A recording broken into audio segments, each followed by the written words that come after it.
$1.8 billion is what the National Association of Realtors has been ordered to pay home sellers in Kansas, Missouri, and Illinois.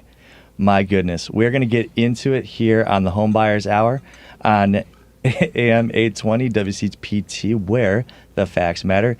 In studio today, we have Larry Shakman. He is a real estate broker in Chicago. Hey. We also have Mark McCutcheon. He is one of the top, if not the top, home inspector in Chicago, in the Chicagoland area, and definitely my favorite home inspector because he's the one sitting here in front of me. Yo. And remotely, we have our good friend, Joey Mathews, the VA loan nerd with Neighborhood Loans. Larry, if I wanted to find the real estate therapist, how would I do that? Well, you could just give me a call at 630-921-0611. And actually, if you text me at 630-921-0611 with the word book, I will send you the free ebook, The Top 10s of Real Estate. Free. Free. I like it. Really? That's the price I like. Not 1.8 billion. Free. If anyone wants to pay me at $1.8 billion for a book, I will get to write it immediately. Mark, tell me about you. Chicagoland Home Inspectors. You can find me there at thehomeinspectors.com. Give me or give the company a call at 312-544-9180. I believe we also offer some freebies and stuff if you come around. Definitely after the inspection, you get some manuals and stuff. So, and cool. if you want to text Charlie Bellefontaine right now is an excellent time to do it. He's only on vacation, but he's in Canada. I'm not going to dox him too much because the fans might not let him track have him down. Exactly. Can you imagine? Joey, tell us about you. Hi, I'm Joey Mathews, the VA loan nerd. NMLS 1330694. I'm a big VA loan nerd. I mean, I think that says most of it right there. You can find me on the social medias is at the VA loan nerd. You can go to my website, theVALoanNerd.com. You can call or text me at 630-235-2405. Find me at show@thehomebuyer'shour.com. That's what's up. And I'm Patrick Loftus of Loftus Law. I'm a real estate lawyer, and that means if you are selling your home or buying your home, you would be well advised to hire me because I'm going to make sure you're protected. All right? You find me. I don't really like to get called randomly. It freaks me out. But what I do like is when people follow me on social media. And if you do that, call you right now. if you do that, I am more than happy to interact with you, and you might have some real estate questions that I could answer. So if you want to find me on social media, I am at Loftus_law on Instagram. That is LOF like Frank, T like Tom, US like Sam _law on Insta. And then on TikTok, I am at Loftus Law. All right. So, Joey, real quick, not much going on in the world of interest rates, I don't think. Pretty calm, pretty chill. Rates are, people are liking what they're seeing, right? I mean, yeah, they're fantastic. Everyone's really super excited about it, It's eights are greats. You know what I mean? That's what's up. Today we will have the wonderful J Powell ruining my life again at about 1 p.m. when Central Time, Wednesday, November 1st, when they decide not to raise the Fed funds rate, which is the consensus. There's like a 99.9% chance that they will not raise it. Data came in pretty easy.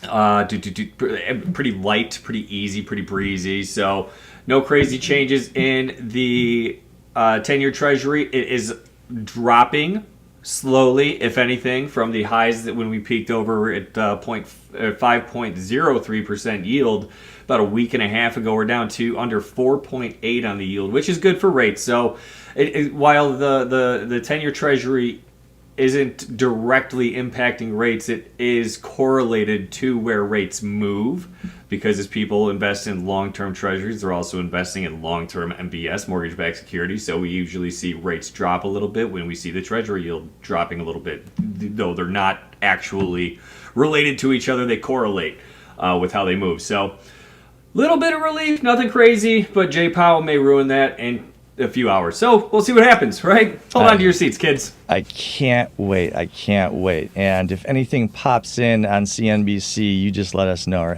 whichever one you're watching. I'm Breaking watching news. it right now. Watching it right now. Now, I'm burying the lead here because the biggest news in real estate right now, at least from my view, is this $1.8 billion jury verdict that the National Association of Realtors was dinged with. And when I say dinged, I don't think you can describe 1.8 billion as a ding, right? So, Or a dent. Unless you're a Kardashian. Oh dear, I'm sorry. we're going to go down a dark path with that.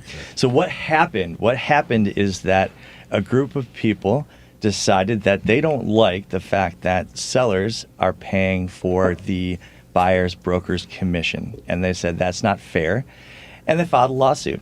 And then tangentially, they also claimed that it's not fair to buyers because they don't have any way to bargain with their broker to affect what their broker is being paid. In essence, the cost of the real estate is going to include the cost of their broker, and they should be able to negotiate that.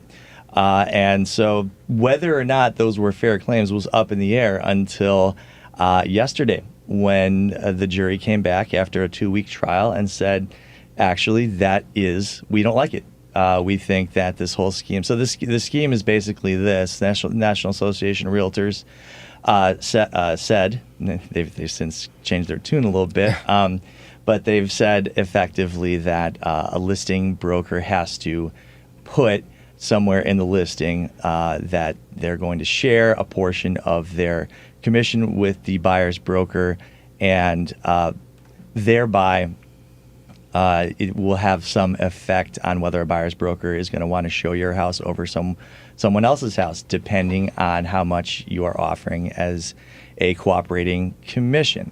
And this jury said that's not fair. There's been collusion between National Association of Realtors and the remaining defendants in the lawsuit were Home Services, which is basically the parent company of Berkshire Hathaway, Keller Williams, and we know, of course, that RE/MAX and Anywhere Realty, Anywhere Real Estate.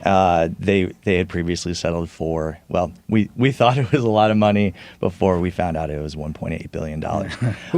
Now, this one jury, so this isn't just one case, right? There's another case pending here in the Northern District of Illinois, which sits in Chicago. That's a much bigger case. And so that one is set to go to trial early next year. And I believe we are going to see a number of copycats coming through, because there's lots of home sellers that may or may not be included already in these classes. And I can promise you, people like me, not so much like me in the sense that they are credentialed to practice law, but I'm not really interested in getting involved in these kinds of things. But so what do we know? We know about the $1.8 billion. What do we not know? We don't know if this judge is going to enjoin any of the practices going on currently. So enjoin is another way of saying injunction. So the judge could order that, for example, they could order that sellers can no longer pay buyers broker fees. If that happens, that would have a widespread effect on the real estate business, I think it's safe to say. Now, the question is, how is this going to affect the business going forward? And I know Larry's got a few opinions about this, and I'm going to let him express some of them. I'm sorry, I wasn't listening. Could you repeat that? Well, Larry, let me do this first, because I told you I was going to trigger you before we walked in.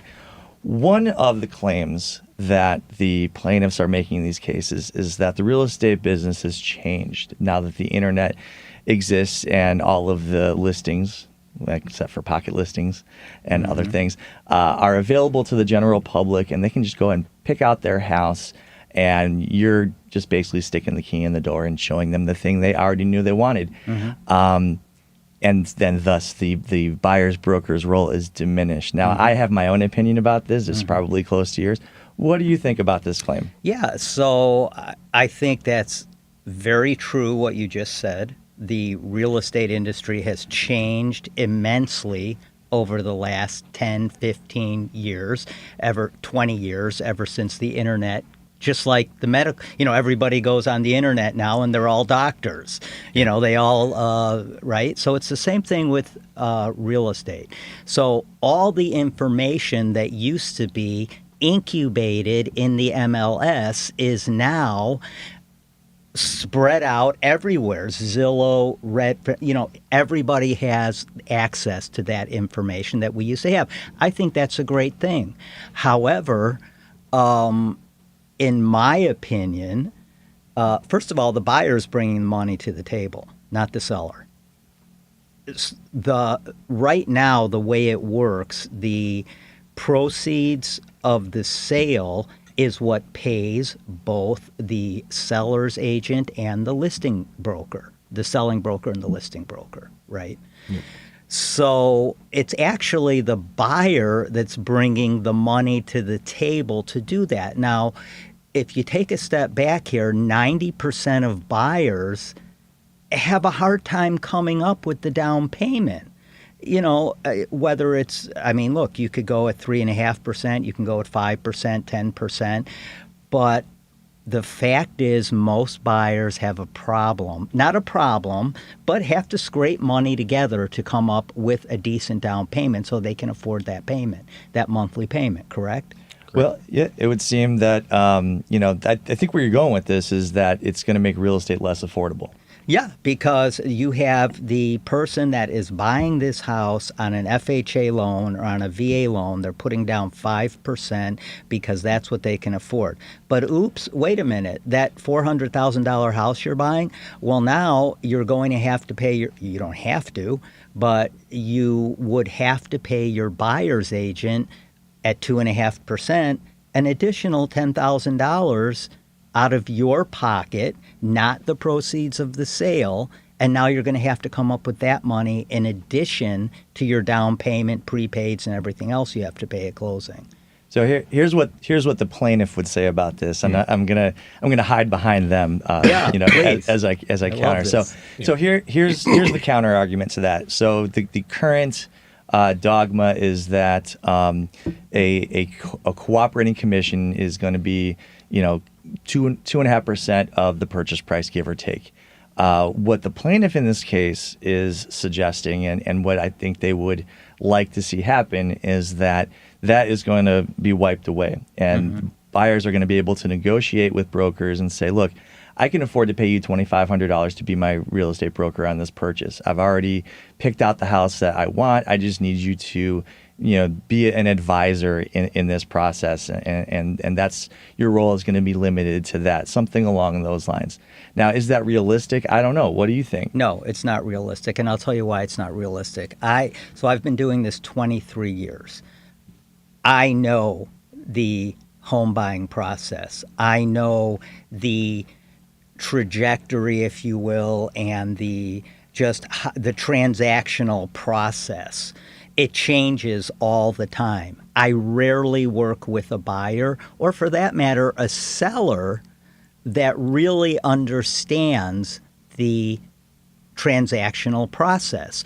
So here's the thing. You cannot mandate me or anybody else to work for free or less than what my services are worth. So the reason I don't, first of all, this is going to be, like we talked earlier, in appeals forever. That's true. So this will be in appeals for the next 5 years. If not longer. If not longer. It's, that's a good point. And, National Association of Realtors, which I'm going to shorten up to NAR because otherwise I'll take up half the show saying the name.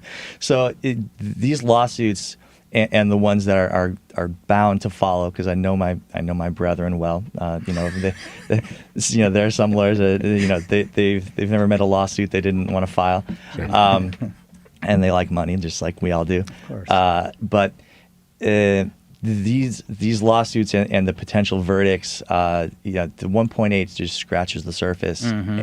This represents an existential threat to the existence of NAR. There's only so deep that pocket gets. I know NAR is a well-funded and an organization that Tell me about it. they don't not have a lot, but 1.8 billion plus times however many it's going to run out. These are not insured claims. Well, here's the reason why it's an existential threat. RE/MAX, who has already settled for, I believe, 55 million or whatever. Anywhere real estate that has settled for 100 and whatever million. I think it was 80. 80 million. And Redfin just said, I'm out. No longer part of NAR. Okay. So all of these three entities have already told their agents, you are no longer required to be a member of NAR. So NAR, you need to have some meetings. Well, right. They're going to lose membership on top of all these and damages that they got to pay out. Losing membership means losing that's what they got. Money. Right. And this is kind of it's gosh, the more we talk, the more I'm thinking these guys got some points. The plaintiffs, my knee-jerk reaction to these claims and these lawsuits is that, well, why are we going to change the way we do things? I think real estate brokers are paid what they're worth. That's my personal opinion. I think that finding the house is only the beginning of the process of buying a house. There are so many things that if you don't have the right advice from the right people, that can go wrong. It's going to cost you way more than what you would have spent on your real estate broker. I know that coming from someone like me, it sounds biased, and I do have some biases. Like I said, my knee-jerk reaction was, let's keep it the way it is. I think the process works well. However, there are some points to be made as far as should your ability to be an effective real estate broker be tied to being a NAR member? Yeah, Larry, you mentioned that not being paid the amount that you think you were paid and stuff, which I totally agree with. But hasn't that been dictated by the sales broker's commission of what they say you're going to get? Like somebody could say, "Oh, I'm only going to give you guys 1.7%." Absolutely. You could have a 6% listing, and the listing brokerage could decide, well, we're going to keep 4% and only give away 2%. But here's the thing, okay? Contractually, people are entering into a contract and agreeing to pay certain things. So let's say the seller agrees to pay 5%. They agree with the listing broker that we're going to give 2.5% of that away to the buyer's broker because we want to motivate them to bring their buyers to see our house, right? So this is all a contractual deal. Like me and Patrick could write a contract right now on a napkin. That's perfectly legal and will hold up in court, right? Of course, well, yeah, sure. I mean, you don't even have to have a written contract in most circumstances. And in real estate, you do. You do. In most things, real estate. Yeah. And you can have a verbal contract, not for real estate brokerage specifically. You can have a verbal contract to transact a real estate deal, okay, but it would not be enforceable in court. So, Patrick, here's where I'm going with this. Okay, first of all, it's a contractual agreement. No one has a gun to their head to be put into that contractual agreement. Secondly, you can already negotiate with your broker regarding commission. So when I come and I visit with you at your house and I say, well, our commission is 6%, typically what we do is we give 3% of that away to the buyer's broker in order to motivate them to bring all their buyers and see your house, because that's typically how it happens. I'd say easily 85% of the time, a buyer's broker is going to bring the buyer to the table, not the listing broker, right?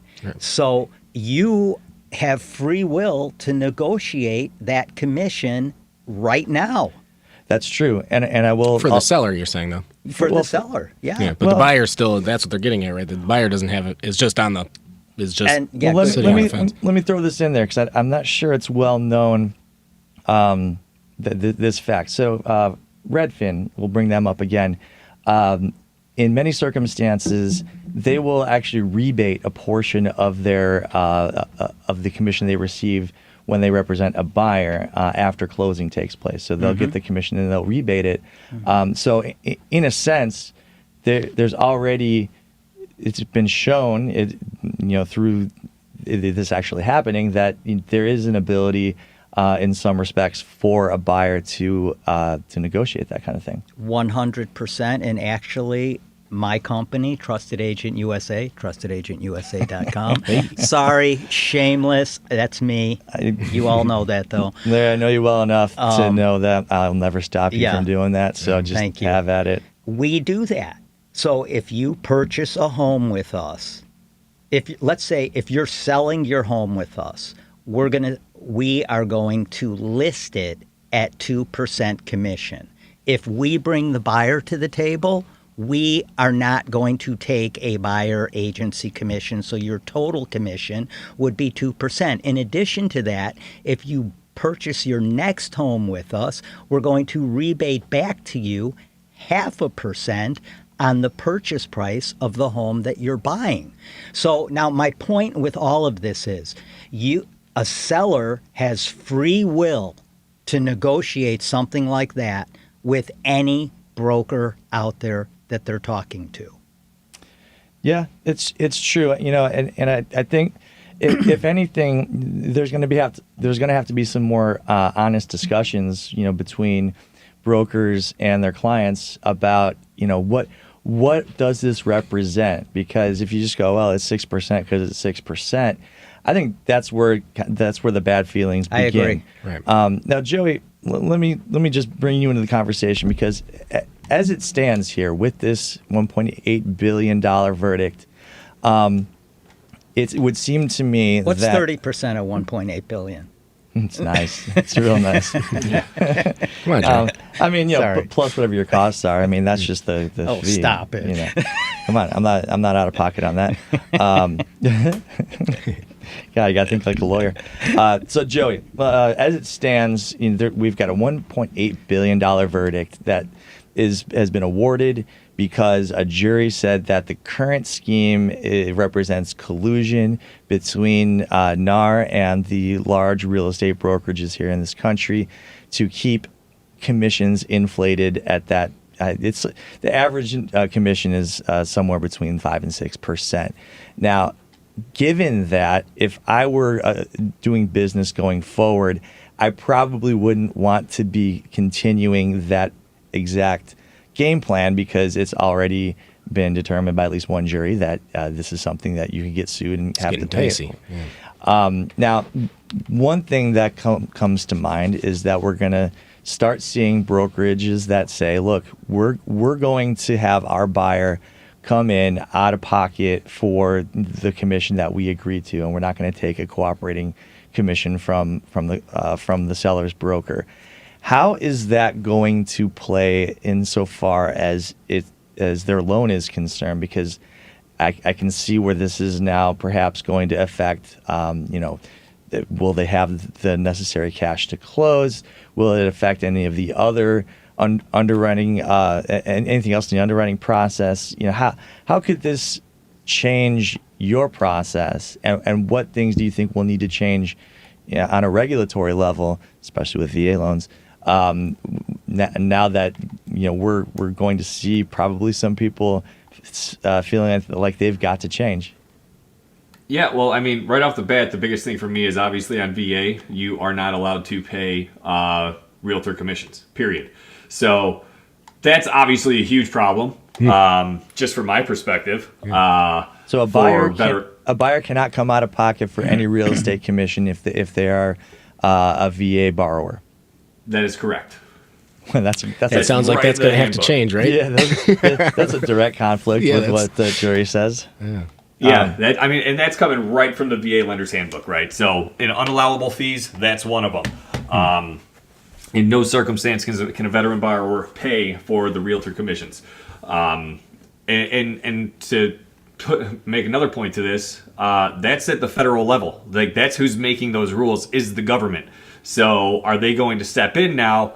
Are they going to change the VA rules, or are they going to step in on this lawsuit and be like, no, guys, sorry about your bad luck. You just have to find a way to make cooperating commissions work. Well, I can add to that just briefly, which is that this is something that the Department of Justice actually was looking into as far as enforcing a change, and they reached a settlement under the Trump administration. And I don't know if I'm allowed to say that word on this radio station, but the previous guy, the big orange comb over.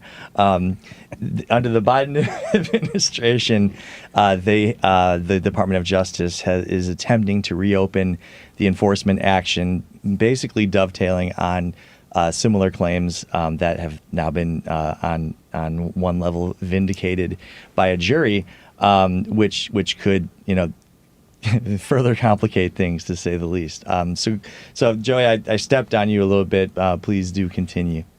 No, you're good. And so outside of VA loans, though, so on FHA we have a minimum required investment, right? You have to at least show 3.5% of the purchase price in the bank account to close, right? If we are seeing now in contracts that the buyer is also going to be responsible for paying commissions, now we're going to have to see whatever that number is on top of that 3.5% MRI.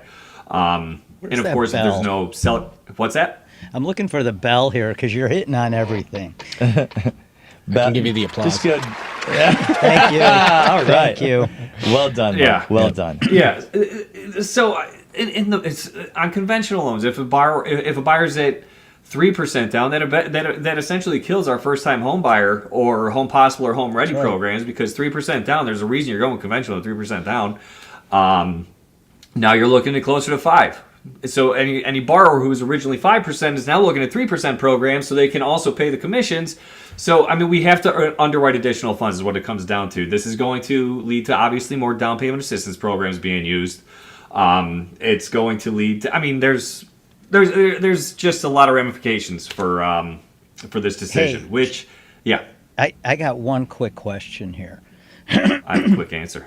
Yeah, or long-winded. none of my I get questions are long-winded. quick, but anyway. So right now, because this could easily be solved if there was a mechanism in place for buyers to finance their commission. So because essentially that's what they're doing now. You pay $500,000 for a house. That commission is paid out of the proceeds of the sale. The buyer's bringing that money to the table. Mm-hmm. They're financing that commission. Am I correct? Yeah, well, I mean, I It's would one way of agree. looking at Yeah, it. it is a way of looking at it. I absolutely agree. So, I mean, now it's going to be reflected in a contract where maybe a buyer is now offering more, right? And then asking for seller credit towards close and using that seller credit to pay commission. And that could affect appraisals, though, too. Yeah. It absolutely affects appraisal. So now we So have many moving increases parts. in home values. I mean, if people haven't been buying over the last year, they're really going to regret it over the next two. They still did not. Here's the other thing, though, too, that I don't think people are really thinking about. You know, everybody is looking at, how is this going to affect buyers? How is this going to affect buyers' agents? It's also going to affect listing agents, because if you think now you're going to walk into a seller's home and say, guess what? Your commission's only 3%. Because we don't pay the buyer anymore, I will guarantee you it will take 6 months before seller commissions start to get compressed, listing commissions start to get compressed, because you're going to have agents come in now and say, well, hey, I'll do it for 1.5%. I'll do it for 2%, as long as you pay for the photography and the marketing. Yeah, the race to the bottom is really the scariest aspect of, when you rock the boat in a situation like this, and you find some bottom feeders are willing to come in. You've got a new agent that goes, hey, I don't have any experience working at the 2.5% to 3.5% level. I can work at a 1% level because I'm just trying to get my foot in the door. That's right. And I could see that. I could certainly see that happening. Well, yeah, they'll give 100%. you unwise, advice as well. Yeah. So you're going to have that on top of it. It could. It's going to be the Wild West. Yeah. My job is going to get so much easier. Yeah, here's another way that I could see it. They forego the buyer's agent altogether, right? And now they think that they're just going to go somehow directly in, and you can do that, but it just makes your life really hard, and then they have to get all that information directly from their lawyers or get turned down, and it's going to just complicate. Here's my the pricing is problem. going to have to There's no change. hand-holding, and that makes it tough. Yeah, and the problem with that is that the listing agent represents the seller. End of story, listing agent represents the seller. So if a buyer thinks they're going to go directly through the listing agent and have any representation whatsoever, they are incorrect. If anything, they're going to get BS'd. I think I can say that. Hosed, Yeah, you can also say hosed. Yeah, it's you can as someone who handles 100 of these a year, give or take. Fair to say, I've seen some things, and whatever comes out of a listing broker's mouth, if you're the buyer, you can chuck it right in the bin, because they're trying to sell the house to you. That's it. It's no different than someone trying to sell you a car, sell you a candy bar. They're going to tell you what they think you need to hear in order to hand over your money. That's right. And when you come back and you go, well, they said this, and I don't remember saying that. It's their job. Right. So, and I don't. But what you just said is I was gonna kind of disclaim, because it sounds like I'm doing y'all dirty. It's not what it's meant to be. No. It's that their job. agent's job, and Absolutely. that's why having your own agent is so important, because they're going to have the ability, the experience to suss that out. Here's the other thing that people aren't taking into consideration. Sellers particularly. I know you think all sellers out there think this is awesome. I don't have to pay that 2.5%. I don't have to pay that 3%, whatever. Guess what? You are going to get lower offers. And the reason you're going to get lower offers is because the buyer now on a $400,000 house has to come up with an additional $10,000 in addition to everything else. This is going to be a show. It's true. I left the first word out, but this is going to be a show. Yeah, it really is going to be the Wild West. I think the more that this kind of sinks in, that we have the paradigm has shifted, so to speak. I think that you are going to. It's gonna be interesting, and interesting is one of those words you use. I love that word. Yeah. Do you think that they're gonna think of it more of like the Redfin model type thing, where you can list your house with a buyer's, you can have a buyer's agent that just shows up and it's a network of people. It's not anybody that's there, and you just pay $1,500. Yes. I think you will see. Redfin is got to be sitting over there on the sideline going, like who really put this forward? There are going to be new models that come out of this decision that again will be appealed for the next 5 to 7 years. Yeah. I'm going to put a pin in this conversation. I know we can go forever on it because there are so many different things to do. No, I mean, it's interesting. It's a big development. Yes, but also, there are just so many moving pieces to this, and I could go back and forth on it forever. The more I look into, what the claims are, and try to keep an open mind, I go, yeah, you know what, fair enough, they got a point. But I'm also, personally invested in the current system. So I go, why do we have to change? Change is coming. All I can tell you is prepare for what is likely to happen, because if you are clinging on to the past, it's not going to work out that well, I don't think. I agree. Larry, if I want to get in touch with the real estate therapist, how would I do that? First of all, my couch is always open for all of you. 630-921-0611. You can call me or just go to trustedagentusa.com and save a ton of money when you buy, sell, or invest. Boy, the market keeps going the way it is. I'm going to be sleeping on that couch.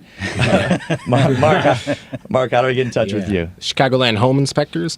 That's at thehomeinspectors.com. You can call the company at 312-544-9180. Or you could call me directly at 773-263-6658.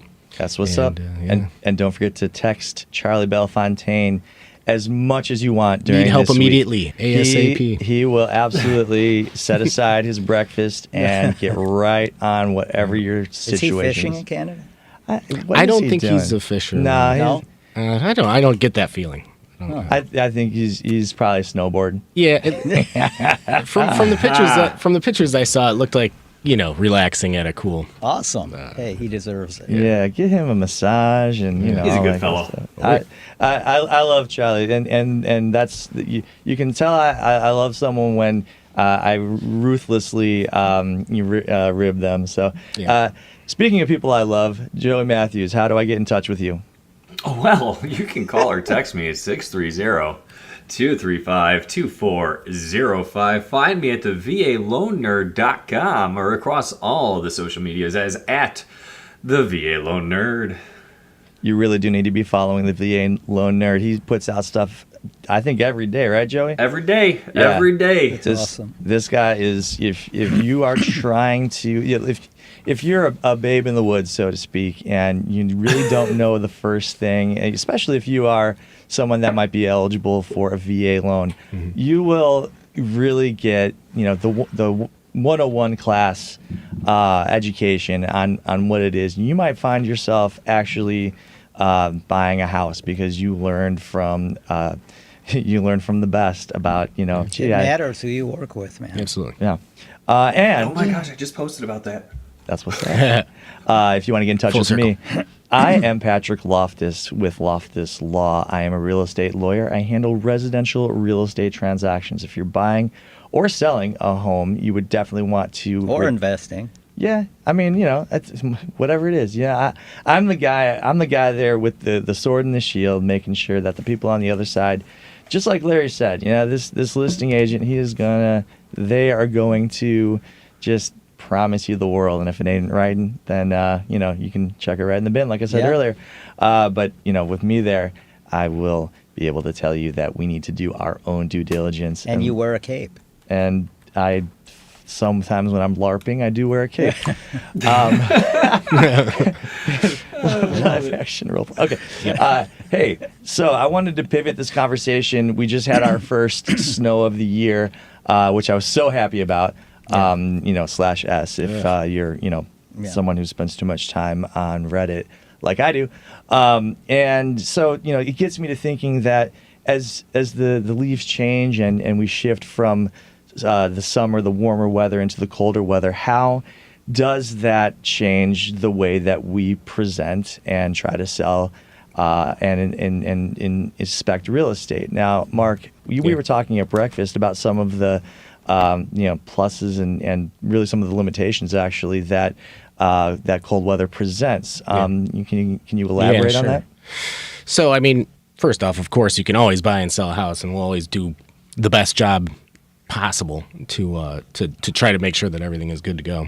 But that said, I mean, there is a better and worse times to do inspections. I'd say that probably winter is the least best time to do it, only because there's snow on the ground and on the roof and frozen ground, and and even the shorter days. I mean, you really want to be inspecting when it's light out and with the natural light, right? Yeah, absolutely. I mean, I think I always try to start, like, process-wise, I always start on the outside because I know that I've got good, I can see in the mornings and stuff. I typically do it in the morning. I'm going to see the best. But if you go out there and it's just covered in snow, or you go out there and it's already 3 o'clock and it's dark, what are you going to do? You just can't see it. And if we can't see it, we can't see it. So you don't pack a shovel? You're not getting No, I don't do it. Arguably, maybe I should, but that'd take a while on some of those big properties.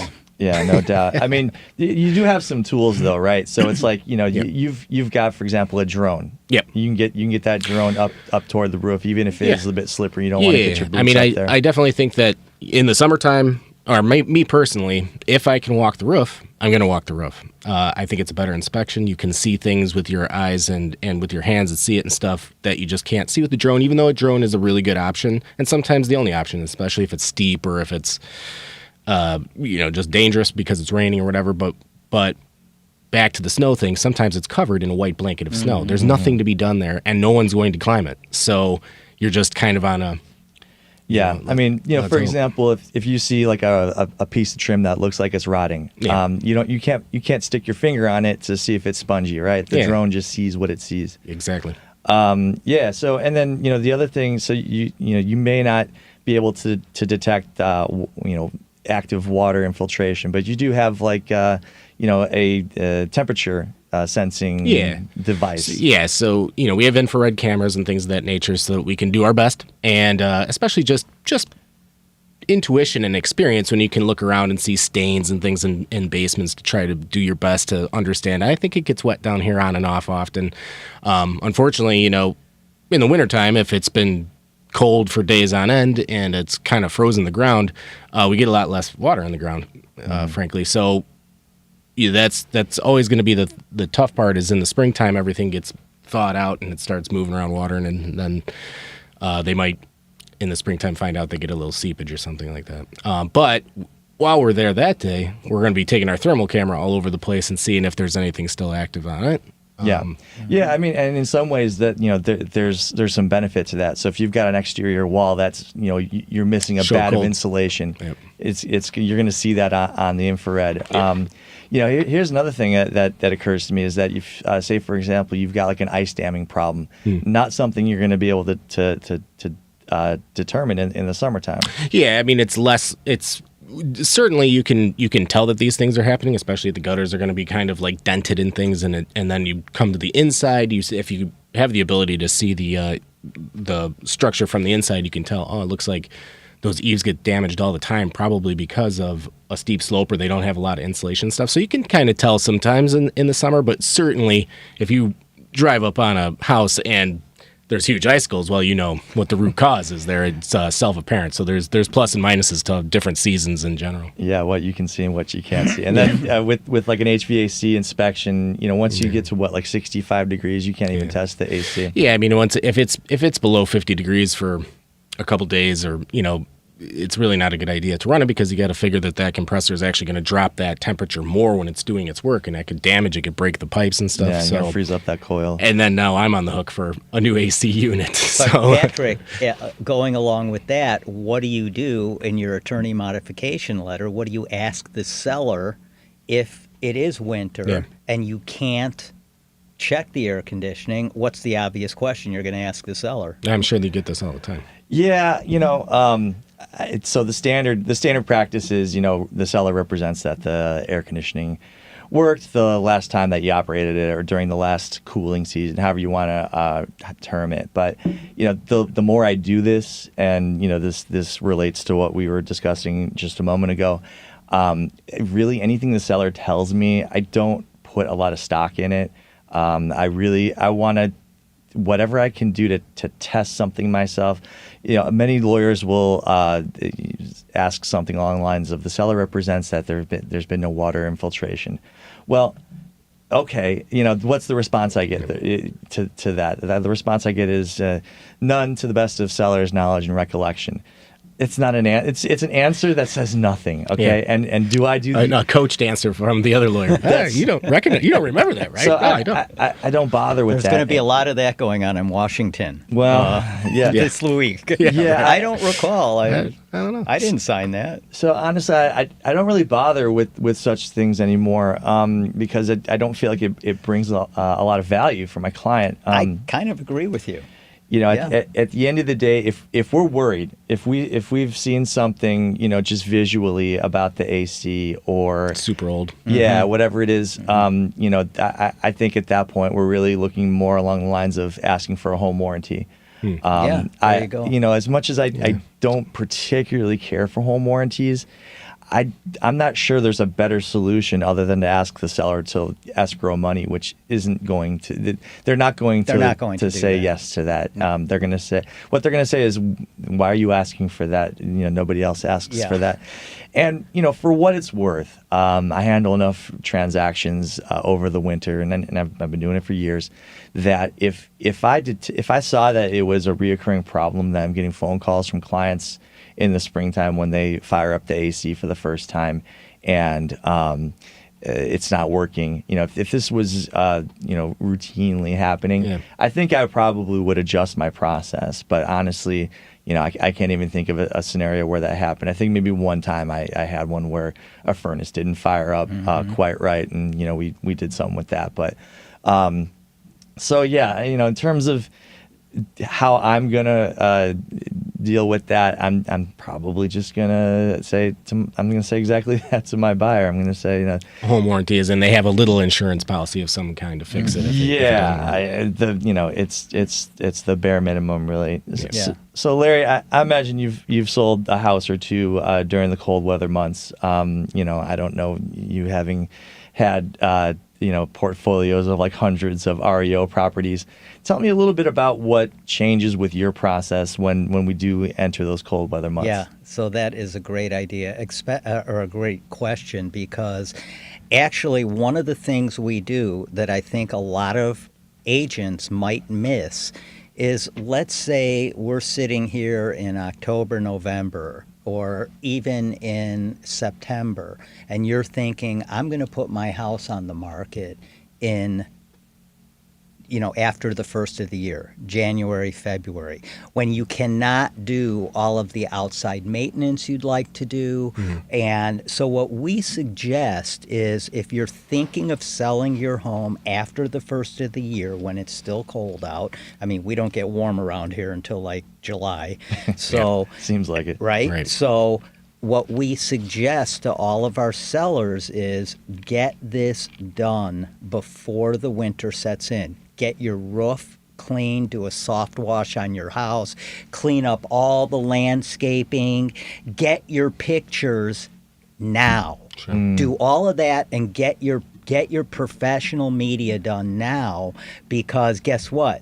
Your house is not going to look the same in January when you put it on the market. It always looks barren. Yeah, so in September, get all of that done, get your pictures done, use those pictures in January, which is perfectly fine to do that, and think proactively. So you're not recommending that I have my house photographed when I've got the big inflatable Santa up during December? That's not the big inflatable thing I have in front of my house, but no, I would not do that. No, I wouldn't do that.